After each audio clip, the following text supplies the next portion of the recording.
بسم اللہ الرحمن الرحیم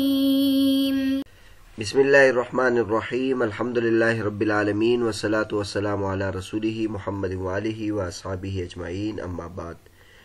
درس نمبر 198۔ آج کے سبق کا عنوان ہے حقیقت اور مجاز کو جمع کرنے کی بحث، حصہ 100۔ یہ بحث چل رہی تھی کہ ایک لفظ میں حقیقت اور مجاز کو اکٹھے کرنا درست نہیں ہے۔ اگر حقیقت مراد ہو تو پھر مجاز مراد نہیں لیا جا سکتا، اور اگر مجاز ہو تو حقیقت مراد نہیں لیا جا سکتا۔ تو اس بارے میں مکمل بحث اس سے پہلے اسباق میں کی۔ پھر یہ چونکہ احناف کا یہ قاعدہ تھا اور اصول تھا کہ وہ اس طرح نہیں کرتے، تو احناف پر چند مسائل کے سلسلے میں اعتراضات ہوتے ہیں کہ انہوں نے بعض مسائل میں حقیقت اور مجاز کو اکٹھے کیا ہے۔ تو ان میں سے چند مسائل پچھلے اسباق میں گزر چکے ہیں، آج کے سبق میں بھی ان میں سے چند اشکال کی ذکر کیے جاتے ہیں۔ آج کے سبق میں یہ اشکال ہوتا ہے کہ اگر کوئی یہ لفظ استعمال کرے امراتی طالق یوم یقدم زید، کہ جس دن زید آئے گا تو میری بیوی کو طلاق۔ اب اس نے یوم کا لفظ استعمال کیا ہے، تو یوم کا حقیقی معنی ہے کہ وہ دن کو آئے تو اس کی بیوی کی طلاق، لیکن یہاں آپ عام لیتے ہیں، چاہے وہ دن کو آئے چاہے وہ رات کو آئے، اس کو طلاق ہو جاتی ہے۔ تو اب یوم سے آپ نے دن بھی مراد لے لیا اور رات بھی مراد لیا، یعنی مطلق وقت بھی لے لیا، تو لہٰذا معلوم ہوا کہ یوم میں آپ نے جمع بین الحقیقت والمجاز کیا ہے۔ تو اس کا جواب علامہ صدر الشریعہ رحمۃ اللہ دے رہے ہیں کہ یہ اشکال اس لیے نہیں ہوتا ہے کہ اس میں بھی عموم مجاز ہے، یعنی یوم کا ایک مجازی معنی ہے جو مطلق وقت کے لیے بولا جاتا ہے، چاہے وہ دن کا حصہ ہو چاہے رات کا حصہ ہو، اور دن جو اس کا حقیقی معنی ہے وہ بھی اس کا ایک فرد بن گیا ہے۔ اس لیے بظاہر ذہن میں یہ آتا ہے کہ یہ جمع بین الحقیقت والمجاز ہے، لیکن حقیقت میں جمع بین الحقیقت والمجاز نہیں ہے۔ فرماتے ہیں ولا بالحین سے عطف علی قولی بالحین سے فی قولی ولا جمع بینہما بالحین سے اذا قدم نہارا او لیلا فی قولی امرأتہ کذا یوم یقدم زید لأنه يذكر للنهار وللوقت كقوله تعالى ومن يؤلهم يومئذ دبره۔ سورة المسألة أنه إذا قال لامرأته أنت طالق يوم يقدم زيد يحنس إن قدم نهارا أو ليلا، فاليوم حقيقة في النهار مجاز في الليل، فيلزم الجمع بين الحقيقة والمجاز۔ فقوله لأنه يذكر دليل على قوله ولا بالهنس، والهاء في لأنه يرجع إلى اليوم، والمراد باليوم في الآية الوقت، فاليوم حقيقة في النهار، وكثيرا ما يراد به الوقت مجازا، فاحتجنا إلى ثابت يعرف به في كل موضع أن المراد باليوم النهار أو مطلق الوقت۔ فرماتے ہیں کہ اور نہ اس کے ذریعے سے ہم پر اشکال ہوتا ہے کہ حانس ہوتا ہے جب وہ شخص زید آئے دن کو یا رات کو، اس کے قول کہ اس کی بیوی کو طلاق جس دن زید آئے گا۔ تو اس کی وجہ یہ ہے کہ یہاں یوم نہار کے لیے اور وقت دونوں کے لیے ذکر کیا جاتا ہے، جیسے اللہ تبارک و تعالیٰ کا ارشاد وَمَن يُوَلِّهِمْ يَوْمَئِذٍ دُبُرَهُ، کہ جو ان کو اس دن اپنی پیٹھ دکھائے اور اپنی پیٹھ پھیرے، تو یومئذ سے یہاں مطلق وقت مراد ہے۔ سورہ مسئلہ یہ ہے کہ اگر کوئی شخص اپنی بیوی کو کہے انت طالق یوم یقدم زید، تو یہ طلاق ہے جس دن کے زید آئے گا، تو یہ حانس ہوگا اگر دن کو آئے یا رات کو آئے۔ تو یوم نہار میں حقیقت ہے اور لیل میں مجاز ہے، تو یہاں جمع بین الحقیقت والمجاز لازم آ گیا۔ مصنف کا قول لأنہ یذکر، یہ دلیل ہے اس کے قول ولا بالحنس پر، اور لأنہ میں جو ہا ہے یہ یوم کی طرف راجع ہے، اور مراد یوم سے آیت میں وقت ہے، بس یوم نہار میں حقیقت میں، اور اکثر اس سے مطلق وقت مراد لیا جاتا ہے مجازن۔ تو لہٰذا ہمیں ضرورت پڑی ہے کہ ایسے ضابطے کی طرف جس کی ذریعے سے معلوم ہو کہ کس جگہ میں اس سے مراد نہار ہے یعنی دن ہے، اور کس جگہ میں اس سے مراد مطلق وقت ہے۔ تو بہرحال آپ نے ملاحظہ کیا اگر کوئی شخص اپنے بیوی کو کہے کہ انت طالق یوم یقدم زید، تو اب یوم کا یہاں بظاہر حقیقی معنی تو یہی ہے کہ اگر وہ زید دن کو آئے گا تو پھر طلاق ہونی چاہیے، لیکن آپ کہتے کہ دن کو آئے یا رات کو آئے کسی وقت میں بھی اس کو طلاق ہو جائے گی، تو یہاں آپ یوم سے آپ نے دن بھی مراد لے لیا اور رات بھی جو اس کا مجازی معنی ہے وہ بھی مراد لے لیا۔ تو اس کا جواب یہ دیا ہے کہ دراصل یوم کا ایک حقیقی معنی ہے وہ دن، اور یوم کا ایک مجازی معنی ہے وہ مطلق وقت ہے، تو مطلق وقت میں پھر دن بھی آ جاتا ہے، تو اس لیے دن دن بھی اس میں شامل ہو گیا ہے، اور نظر ایسا آتا ہے کہ جمع بین الحقیقت والمجاز ہے، در حقیقت جمع بین الحقیقت والمجاز نہیں ہے بلکہ یہ عموم مجاز ہے۔ لیکن اس سمت میں علامہ صدر شریعہ رحمۃ اللہ فرماتے ہیں کہ جب ہم نے یہ کہا کہ یوم مطلق وقت میں بھی استعمال ہوتا ہے اور دن کے معنی میں بھی استعمال ہوتا ہے، تو لہٰذا میں ایک ضابطے کی ضرورت ہے، ایک قانون کی ضرورت ہے، ایک اصول کی ضرورت ہے کہ کس جگہ میں مطلق یوم ہوگا اور کس جگہ میں مطلق وقت ہوگا، تو اس ضابطے کو بیان فرماتے ہیں۔ والضابط هو قوله فإذا تعلق بفعل ممتد فللنهار وبغير ممتد فللوقت، لأن الفعل إذا نسب إلى ظرف الزمان بغير في يقتضي كونه أي كون ظرف الزمان معيارا له أي للفعل، والمراد بالمعيار ظرف لا يفضل عن المظروف كاليوم للصوم، وهذا البحث كله يأتي في كلمة في فصل حروف المعاني، فإن امتد الفعل امتد المعيار فيراد باليوم النهار لأن النهار أولى، وإن لم يمتد الفعل كوقوع الطلاق ها هنا في وقوله أنت طالق يوم يقدم زيد لا يمتد المعيار فيراد به الآن، إذ لا يمكن إرادة النهار باليوم فيراد به مطلق الآن، ولا يعتبر كون ذلك الآن جزءا من النهار لقوله تعالى ومن يولهم يومئذ دبره، ولأن العلاقة موجودة بين معناه الحقيقي ومطلق الآن سواء كان ذلك الآن جزءا من النهار ومن الليل۔ ضابطہ یہ ہے کہ اگر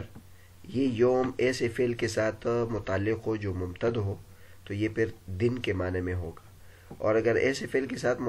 متعلق ہو جو ممتد نہ ہو تو پھر یہ وقت کے معنی میں ہوگا، کیونکہ فعل جب ظرف زمان کی طرف اس کی نسبت کی جائے بغیر فی کے تو اس ظرف زمان کا اس فعل کے لیے معیار ہونے کا تقاضا کرتا ہے، اور مراد معیار سے ایسا ظرف ہوتا ہے جو مظروف سے زیادہ نہیں ہوتا، جیسے یوم روزے کے لیے، اور یہ بحث تمام کے تمام کلمہ فی میں آئے گا جو حروف معانی کے فصل میں اس کے مباحث آئیں گے۔ بس اگر فعل ممتد ہو تو معیار بھی ممتد ہوگا، تو یوم سے نہار مراد لے لیں گے، کیونکہ نہار اولا یعنی دن مراد لینا اولا ہے، بہتر ہے، اور اگر فعل ممتد نہیں ہوگا جیسے کہ یہاں مثلا وقوع طلاق ہے، اس کے قول انت طالق یوم یقدم زید میں، تو معیار ممتد نہیں ہوگا، لہذا سے الآن مراد ہو جائے گا، وقت مراد ہو جائے گا، کیونکہ نہار سے یوم مراد لینا ممکن نہیں ہے، تو لہذا مطلق آن مراد لے لیں گے۔ اور پھر یہ آن جو الآن ہے یعنی وقت ہے، یہ نہار کا ٹکڑا ہونا ضروری نہیں ہے، کیونکہ اللہ تبارک و تعالیٰ کا ارشاد وَمَن يُوَلِّهِمْ يَوْمَئِذٍ دُبُرَهُ، تو کہ جو اس دن اپنا پیٹھ دکھائے گا یعنی بھاگے گا، اور علاقہ بھی موجود ہے اس کے حقیقی معنی میں اور دن کے معنی میں، چاہے یہ الآن دن کا جز ہو یا رات کا جز ہو۔ اوپر بتایا کہ یوم کا اطلاق کبھی دن کے معنی میں ہوتا ہے اور کبھی مطلق وقت کے معنی میں ہوتا ہے، تو مصنف فرماتے کہ اس کے لیے ضابطہ ہونا چاہیے، تو ضابطہ یہ ہے کہ اگر یوم ایسے فعل کے ساتھ متعلق ہو جو فعل ممتد ہے تو پھر یہ دن کے معنی میں ہوگا، اور اگر غیر ممتد فعل ہو تو پھر یہ وقت کے معنی میں ہو جائے گا۔ اس سے معلوم ہوا کہ افعال دو قسم پر ہے، ایک فعل ممتد ہوتا ہے اور ایک فعل غیر ممتد ہوتا ہے۔ فعل ممتد اس کو کہتے ہیں کہ جس کو کھینچا جا سکتا ہو، یعنی اس فعل کو بہت زیادہ وقت میں لے جایا جا سکتا ہو، اور غیر ممتد ہوتا ہے کہ جیسے شروع ہو جاتا ہے ختم ہو جاتا ہے، جیسے مثلا طلاق کو لے لے، طلاق جب آدمی کسی عورت کو دیتا ہے تو جیسے ہی طلاق کا لفظ استعمال کر دیتا ہے تو وہ ختم ہو کے واقع بھی ہو جاتا ہے، اور بعض ایسے افعال ہوتے ہیں جیسے اس میں امتداد ہوتا ہے، جیسے روزہ رکھنا ہے. اب روزہ رکھنا اس میں بھوکا رہنا ہوتا ہے، تو بھوکے رہنے کو آپ جتنا وقت بھی چاہے آپ کھینچ سکتے ہیں. یا جیسے مثلا مارنا ہے، تو آپ مارنا ہے تو 1 گھنٹے کی تک بھی مار سکتے ہیں. تو بعض افعال ایسے ہوتے ہیں کہ وہ ممتد ہوتے ہیں اور بعض افعال ایسے ہوتے ہیں کہ ممتد نہیں ہوتے. تو اگر یوم کا لفظ فعل ممتد کے ساتھ آ جائے تو پھر یہ دن کے معنی میں ہوگا، اور اگر یوم کا لفظ فعل غیر ممتد کے ساتھ ہو تو پھر یہ وقت کے معنی میں ہوگا. تو یہاں بھی یوم یقدم زیدن دیکھے، یوم کو قدوم کے ساتھ آیا تو قدوم کا معنی آنا ہوتا ہے. کوئی آدمی کمرے میں داخل ہو جائے تو بس جیسے ہی داخل ہو گیا تو یہ فعل ختم ہو گیا. کسی شخص کا اندر آنا، تو جیسے ہی اس نے فعل شروع کیا ہو تو یہ ختم بھی ہو گیا. تو لہٰذا یہاں پھر مطلق وقت کے معنی میں ہوگا. اور اس کی وجہ یہ بیان کرتے ہیں کہ فعل جب ظرف زمان کی طرف منسوب ہو لفظ فی کے بغیر تو یہ اس کے لیے معیار کا تقاضا کرتا ہے، اور معیار اس کو کہتے ہیں کہ ظرف اپنے مظروف سے زیادہ نہ ہو. جیسے یوم سوم کے لیے ہے تو یوم کے پورے حصے میں روزہ ہوتا ہے، طلوع فجر کے بعد سے لے کر مغرب تک. اور پھر یہ بھی بتا دیا کہ دراصل اس بیس کی جگہ اصل میں حروف معانی ہے. آگے انشاءاللہ جتنے بھی حروف ہے، حروف جارہ ہے یا حروف عطف ہے، تو ان کا چونکہ مسائل میں فرق پڑتا ہے تو اس لیے ان میں سے ایک ایک کے بارے میں فی، علا، سب کے بارے میں با، سب کے بارے میں بتائیں گے. تو اس کی جو جگہ ہے وہاں انشاءاللہ تفصیل کے ساتھ ذکر کریں گے. اب جب 2 قسمیں ہم نے بیان کر دی، اگر فعل ممتد ہو تو معیار بھی ممتد ہوگا، لہٰذا یوم نہار کے لیے ہو جائے گا. اور اگر فعل ممتد نہ ہو تو پھر معیار بھی ممتد نہیں ہوگا. جیسے مثلا یہاں وقوع طلاق ہے تو وہ بھی اس سے مطلق اعان مراد لے لیں گے، کیونکہ نہار کے ارادے سے یوم یہاں مراد لینا ممکن نہیں ہے، لہٰذا مطلق وقت مراد لیں. اور اگر آپ دیکھیں یہاں عرف بھی اس بات پر تقاضا کرتا ہے کہ یہاں یہ مجازی معنی مراد ہے، کیونکہ جب کوئی کسی عورت کو طلاق دیتا ہے اور اس کو زید کے آنے سے متعلق کر دیتا ہے، معلق کر دیتا ہے، تو اس کا یہ مطلب نہیں ہوتا کہ اگر وہ دن میں آئے تو پھر تو طلاق ہے، اور اگر دن میں نہ آئے تو اس کو طلاق نہیں ہے. اصل میں زید کے آنے سے اس کو غرض ہے. تو زید کا آنا چاہے دن کو ہو یا رات کو یہ مراد ہوتا ہے، تو مطلق اعان مراد ہوگا. اور جب مطلق اعان مراد لے لیا تو اس کو دن کے ساتھ خاص بھی نہیں کر سکتے ہیں، کسی بھی وقت چاہے دن میں ہو یا رات میں ہو. اور اس کے لیے دلیل اس لفظ سے استدلال کیا کہ اللہ تبارک و تعالیٰ نے قرآن مجید میں یوم کا لفظ استعمال کیا ہے، لیکن یہاں یوم سے مراد دن مراد نہیں ہے، کہ یہ پیٹھ پھیرنا دن کو تو ناجائز ہے اور رات کو جائز ہے، لڑائی میں پیٹھ پھیرنا جائز نہیں ہے. اور یہاں علاقہ بھی موجود ہے، اس کے معنی حقیقی اور مطلق آن میں دونوں میں، یعنی یہ اس کا جز ہے اور وہ اس کا کل ہے. تو چاہے یہ آن نہار کا جز ہو یا لیل کا ہی جز ہو، تو اس دونوں کے درمیان مناسبت موجود ہے. یہ پہلا مسئلہ ہوا. ایک اور مسئلہ بھی یہاں بیان کیا ہے، یہ چوتھا مسئلہ ہے کہ جس کے ذریعے سے اشکال ہوتا ہے، تو اس کا بھی جواب دیتے ہیں. ولا بالحنس عطف علی قول بالحنس الذي سبق باكل الحنطة وما يتخذ منها عندهما في لا يأكل من هذه الحنطة لأنه يراد باطنها عادة فيحنس بعموم المجاز. اور نہ اس ہند کے ذریعے سے ہم پر اعتراض ہوتا ہے کہ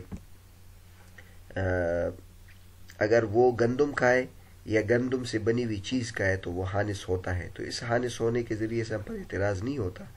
اس قول میں کہ جب وہ یہ کہے کہ میں